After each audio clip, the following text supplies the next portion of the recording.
Hello, and welcome to Tips and Tricks. My name is Jason, one of the training support specialists in the Port Orange Library Distribution Center. Today we will be talking about the guided hands. The guided hands enables users with limited hand and arm mobility to draw, write, paint, and use styluses to access technology. The guided hand system has 3 sliding rails and a wrist support that allows for smooth, 3-dimensional movement that includes wrist pivoting. The system comes with a flexible utensil arm that is compatible with various pens, pencils, paintbrushes, and styluses. The tray measures 15 inches by 15 inches and can easily accommodate paper and many electronic devices such as tablets and smartphones.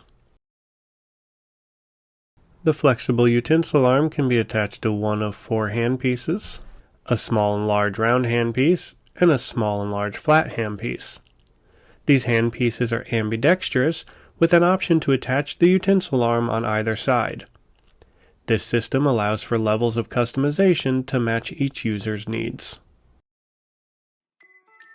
On behalf of the AT and UDL Technology and Learning Connections team, we want to say thank you for joining us today. Please keep an eye on our website for additional videos and support.